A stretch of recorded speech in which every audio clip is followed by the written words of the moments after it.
All right, we're now joined by the newest member of the UFC light heavyweight roster and back in the UFC, Dustin Jacoby. Dustin, how's it going? It's going good, man. Healing up a little bit, but all gravy this way. Yeah, big win. You're a guy, you're probably one of the most experienced guys to be on Contender Series. Two-fight UFC veteran. You fought in Bellator, had all that success in Glory Kickboxing. Were you surprised you had to go back on the Contender Series?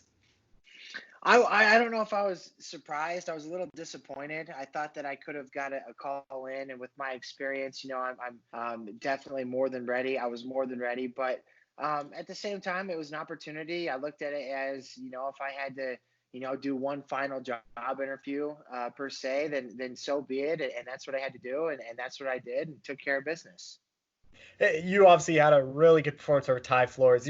You showed how good your striking was, and I remember watching your first two fights UFC, and you looked a lot like I even rewatched them on Sunday before your fight, and it's like a totally different fighter. Like, how much better do you think you are looking back from when your first two fights UFC to now? Oh, it's night and day, man. I mean, I don't even I won't even go look at those fights because I just know how bad I was, how green I was. What's funny is at the time I thought I was really good. But looking back on those fights compared to the guy that just fought Tuesday night, I mean, it's night and day difference. It's just there's levels to the game, and this guy right now, this Jacoby would finish that Jacoby in just real quick fashion. So incredibly, just much better, man. Just a lot better. And this was your first MMA fight in about a year. So was it how much different was it going back to MMA? Because you're a guy that for the last couple of years you've just been doing kickboxing. Yeah, it was a little bit different. The biggest thing is the striking. Like in Glory kickboxing, there's no elbows, and then I've said it before is I like striking better in the boxing gloves as opposed to the MMA gloves. My hands just hurt so much more. I had to start getting used to that. I don't remember the hands hurting so much, but I remember my last fight, MMA fight a year ago. Same thing. I beat the guy pretty good. It was a similar fight, and my hands hurt forever, and my hands are pretty sore right now. So, got to get used to the small gloves again. But MMA was fun. I just think that the experience that I've been through and just all the pressure that I've dealt with in fighting has finally gotten to a point where I'm comfortable and I just push it to the side and I go out there and I'm excited to perform. And this fight, you were really putting it on Ty Flores. I had the first two rounds 10-8 for you. Did you think that fight should have been stopped in that second round? I of course I would have liked for it to be stopped, but I don't think it was. I don't think so. I mean, I think Herb did a great job. I think Ty Flores did an excellent job of responding. There was a moment where he went down, and I thought, okay, this is it.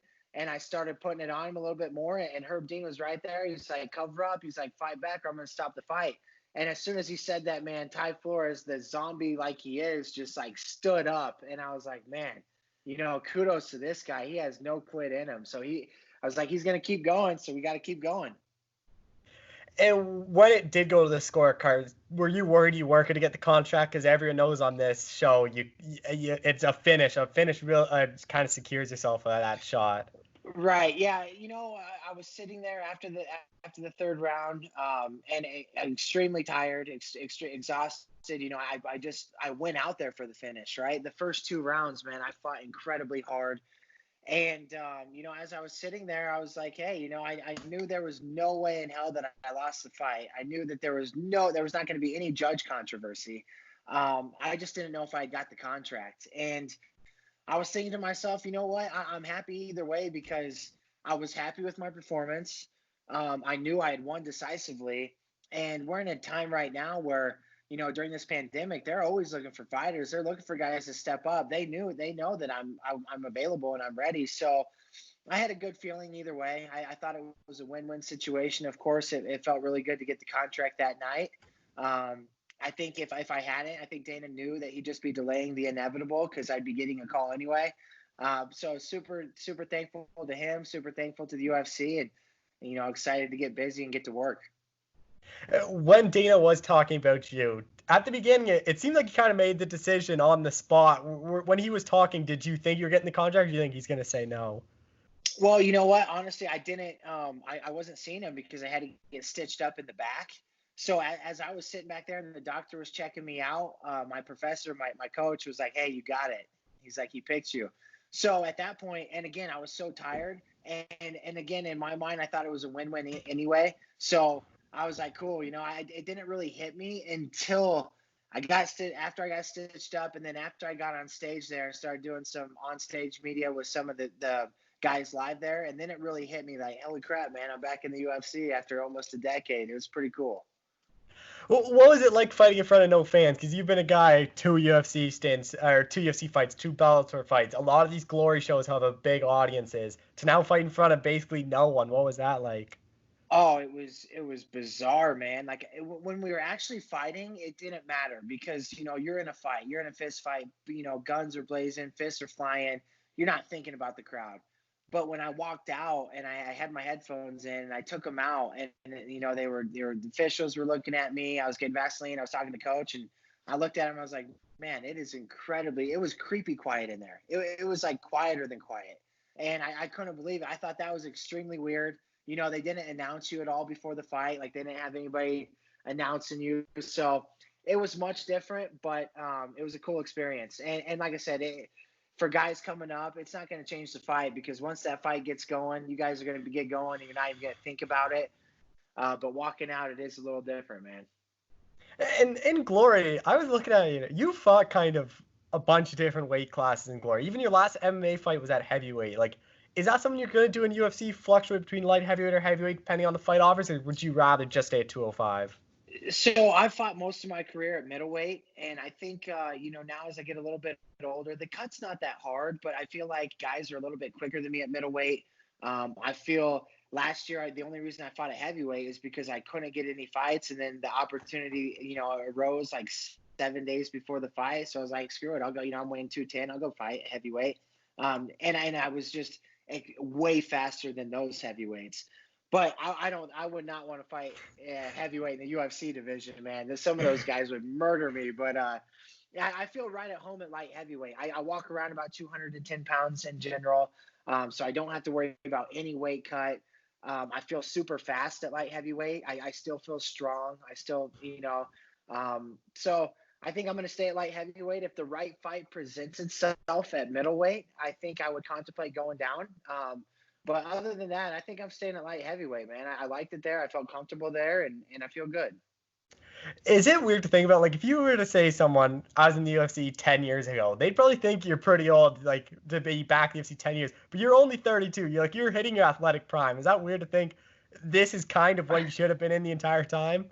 Yeah, it is. It is pretty weird, man. And then it just makes me realize how young I was then, because like you said, when you think 10 years ago, you're like, dang, well, how old are you? And I'm not that. You're right. I'm just getting ready to come into my athletic prime. So, it is crazy when I really sit down and think about it. It makes me realize how young I was then. Makes me realize how much more ready I am now. And everything happens for a reason, man. Everything happens for a reason. I stuck to my guns. I kept grinding, and I truly believe that the best is yet to come.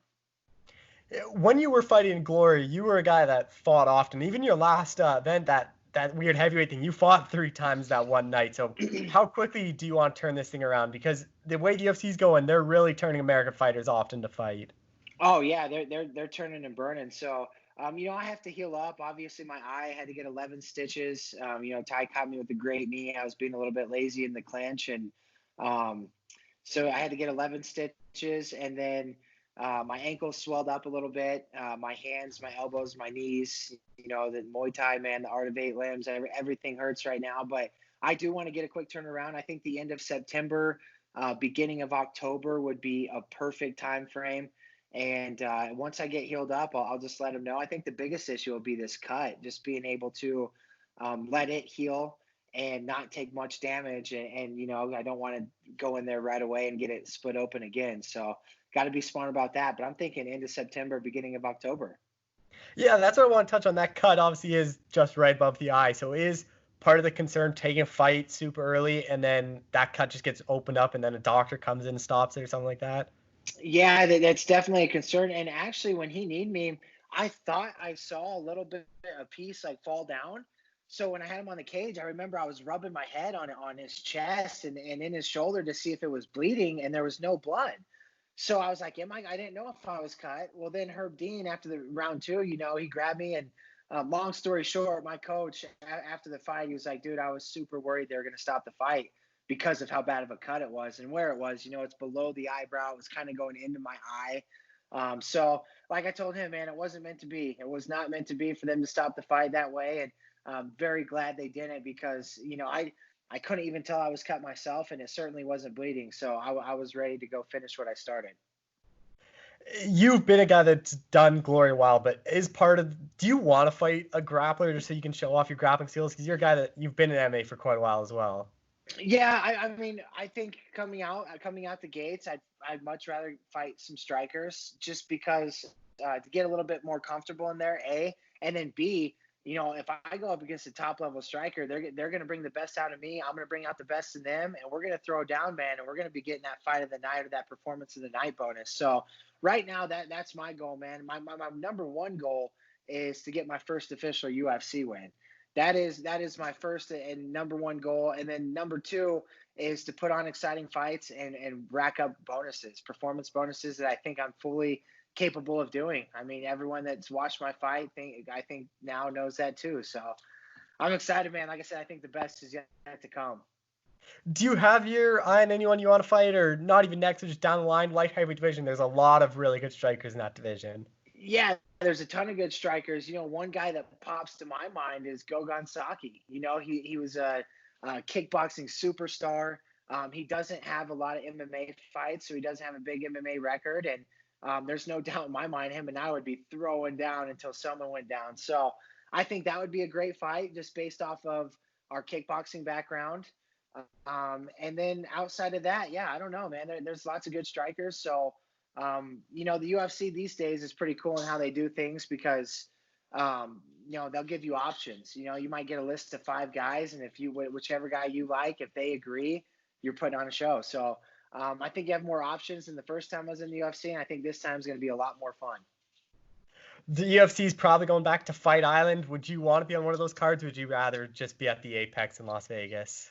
I would. I love traveling. I love going to new places. I fought in Dubai with Glory, which was pretty cool. I've never fought in Abu Dhabi, but I did do some promotional stuff in Abu Dhabi, so I was able to be there and visit there.